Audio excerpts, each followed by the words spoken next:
Hi viewers, welcome back to my channel. இன்றைக்கி என்னன்னா நம்ம நண்டு கிரேவி தான் வைக்க போகிறோம். இது வந்துட்டு நம்ம இவ்வளோ நண்டும் 250 ருபீஸ்க்கு வாங்கியிருக்கோம். இதை நான் ஒன்று வந்துட்டு தோடு எடுத்து வச்சுருக்கேன். இது தோடு எடுத்து இந்த மாதிரி எடுத்துகிட்டு இதை அவ்வளோமே எடுத்து நம்ம க்ளீன் பண்ணிடணும். இது எல்லாமே நம்மளுக்கு தேவையில்லாத பார்ட்டு தான்.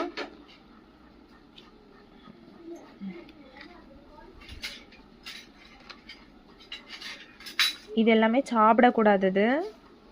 இதெல்லாம் எடுத்து க்ளீன்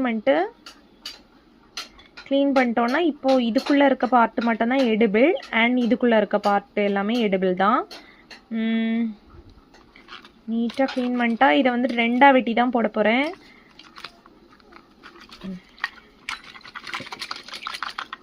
இது வந்துட்டு உள்ளி தக்காளி போட்டு நம்ம ரோஸ்ட் பண்ணிட்டு நம்ம நண்டையும் போட்டுட்டு கொஞ்சமாக தேங்காய் திருவி போட்டு மற்ற மசாலாலாம் போட்டிருக்கோம். வத்தல் பொடி, மஞ்சள் பொடி, மல்லிப்பொடி, சிக்கன் பொடி இவ்வளோ தான் போட்டிருக்கோம். அப்புறமா மேலே டாப்பிங்க்கு கொஞ்சமாக கருவேப்பிலை போட்டிருக்கோம். அதுதான் இவ்வளோ டேஸ்ட்டாக வந்திருக்கு. இது இட்லிக்கும் நல்லாயிருக்கும், சப்பாத்திக்கும் நல்லாயிருக்கும், எதுக்கு வேணாலும் நம்ம சைட் டிஷ்ஷை வச்சு யூஸ் பண்ணிக்கலாம். யாருக்கெல்லாம் இந்த வீடியோ பிடிச்சிருக்குன்னு லைக் பண்ணுங்கள், கமெண்ட் பண்ணுங்கள், அண்ட் சப்ஸ்கிரைப் பண்ணுங்கள் மறக்காமல் நம்ம சேனலை. இந்த வீடியோ பார்த்ததுக்கு ரொம்ப தேங்க்ஸ்.